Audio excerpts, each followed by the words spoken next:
do have a couple of, I suppose, very minor dislikes. Welcome back to my channel. If you're new here, I'm Cass. I am an op shop addict and a part-time reseller based in Australia. Today I wanted to share my experience with you of my first 3 months selling on Poshmark Australia. If you're on Poshmark, just drop your closet name in the comments below as well, and I'll head on over and follow you and share some of your listings. So early last year, Poshmark finally made its way to our shores after a lot of hype in the reseller community, seeing what the US resellers were achieving with the platform. But unfortunately, when they came out, they only offered send all, which ruled me out of selling.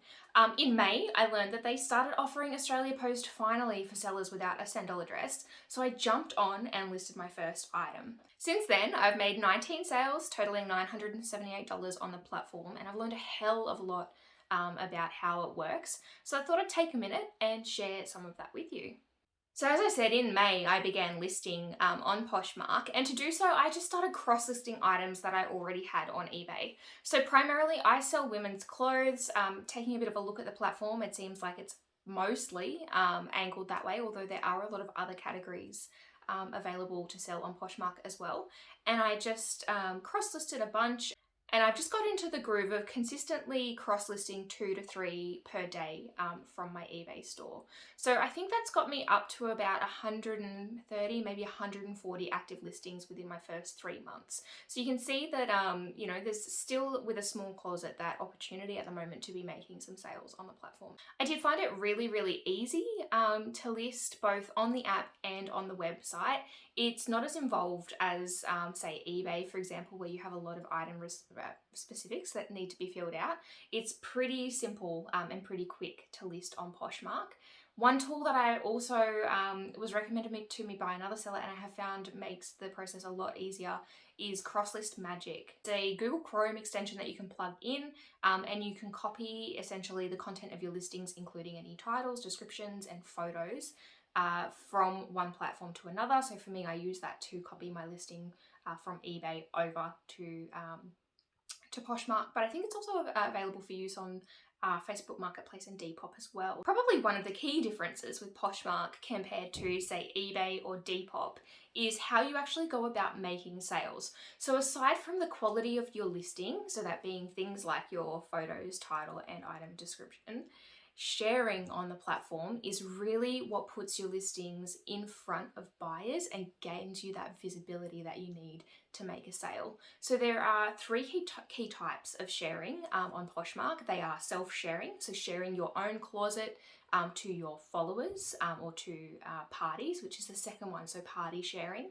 And then community sharing, sharing other people's listings on the platform. So what I've noticed is that when I share other people's listings on Poshmark, it's very reciprocal. That means that my items are being shared by others and not just put in front of my followers, but put in front of theirs, which really increases the likelihood of making a sale. Sharing can be one of those tasks that does take up a lot of your time, but there are some ways around it. There are some tools built into Poshmark, and there are also some external tools that you can use to take the load off having to manually share your own and other people's listings.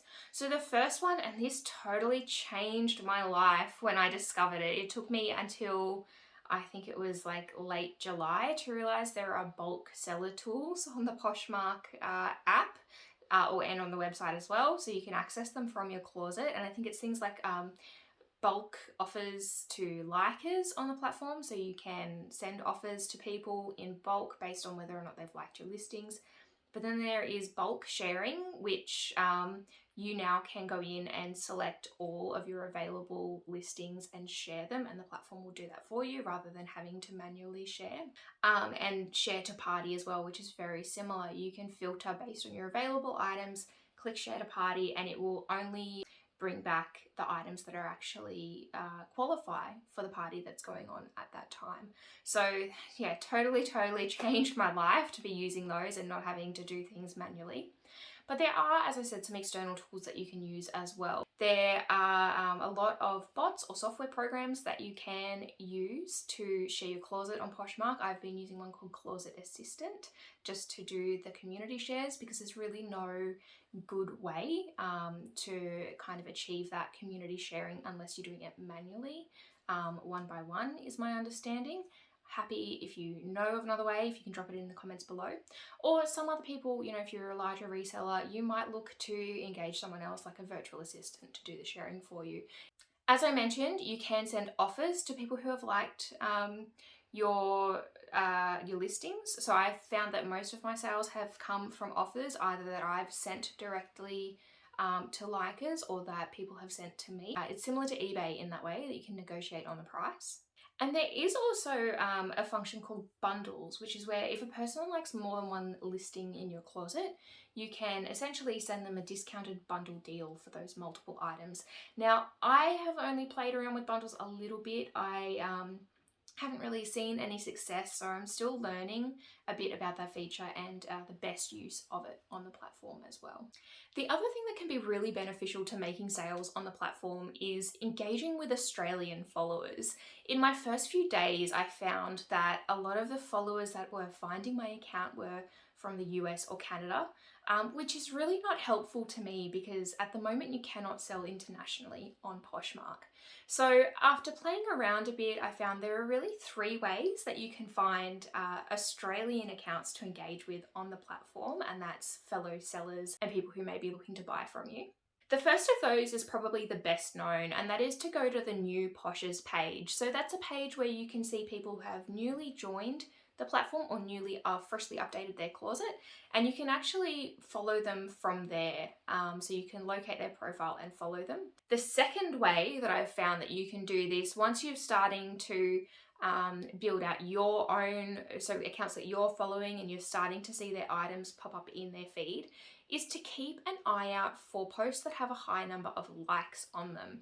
So what you can do, and I found this to be pretty effective because it shows you people who are active on the platform, is you can tap on those likes and you can follow each of those likers individually. The third is similar, and that is going into the marketplace and filtering sold items, and it's similarly looking for items with a higher number of likers and following from likes. If you use those tips, I think in no time you're going to start to see those Australian followers start to engage in your closet and on your account.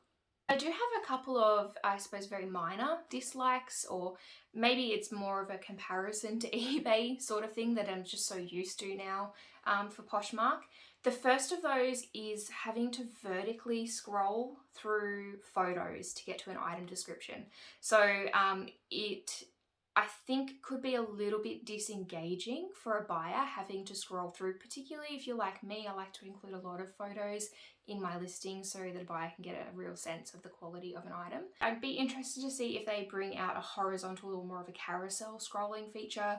I think that would be a really welcome change to the app, particularly because I think, you know, that's how most people are shopping. The second thing is around the payment. So it's a little bit different than some of the other platforms that I've been on. Depop, I know, you know, you link your PayPal, you get paid that way pretty directly. eBay, you can choose your payout frequency. I am set up on daily payouts, so generally, except for weekends, within a day or two of the buyer having paid, those funds are cleared in my account for me to access. Poshmark is very different in the way that they operate. So when someone buys your item and they pay for it, they do pay for it immediately, which is probably one of the good things. They ask for payment upfront on offers, which is definitely a bonus compared to eBay. But you don't get that cleared payment to redeem in PayPal until your item has been delivered and accepted by the buyer. So the buyer has up to 3 days after delivery to accept your order. Additionally, you cannot access those funds to purchase postage labels, so you have to purchase those, I mean, same as I do currently with Australia Post, out of your own account. But if you're a new seller or just getting up or starting out with low funds, I can see that that would be a little bit of a hurdle possibly to overcome and to adapt to, is just that delay or that lag time to receive the payments for your items. And the third again is around the sales process, and that is around the purchase of labels. So you purchase labels through the Poshmark app or the website, so through your Poshmark account, which is fantastic. It integrates directly with Australia Post. My nagging concern, a little bit of a whinge about it, I suppose, it's not that bad, but is that those labels are then individually emailed to you, to the address you have registered on Poshmark, and printed individually. So again, I mean, lower volumes of sales on the platform, this is probably not a huge issue. But for other sellers, or if you're selling on other platforms and you like to get your postage done efficiently, particularly if you use Australia Post, where you can import everything in bulk, pay and print it in bulk, it's just a little bit of a challenge and something you definitely have to adapt to compared to the way some other platforms integrate and operate with Australia Post. The other thing I'll touch on very briefly, but I'll probably look to do a video about this a little further on when I've got some experience, is qualifying for the Poshmark Ambassador Program. So you might see some badges on people's profiles that they are a Posh Ambassador. This is a program that is run by Poshmark that just gives you some certain perks compared to having an average account. So to qualify for the Ambassador Program, you have to have an active account and keep it in good standing. And I was really, really pleased to see that just before I hit the 3-month mark, I qualified for the program. One of the key things I've noticed since qualifying as an ambassador is that I'm gaining a lot more followers a lot more quickly. But as far as it goes in terms of generating more sales, probably a little bit too fresh to comment. So as I said, I'll pop a video up about that in a few months' time when I've got a better idea about how it works. Overall, my first 3 months on Poshmark have been pretty positive.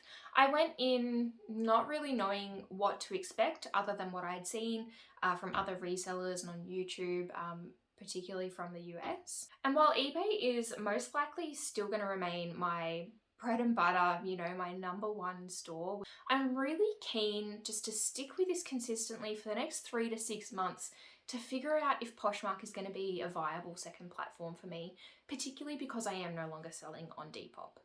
In the meantime though, I'd love to hear from you. If you've got any Poshmark tips and tricks you'd like to share, please drop them in the comments below. And if you like videos like this and learning more about Poshmark Australia and eBay, please make sure you subscribe to my channel. I drop a new video every Tuesday.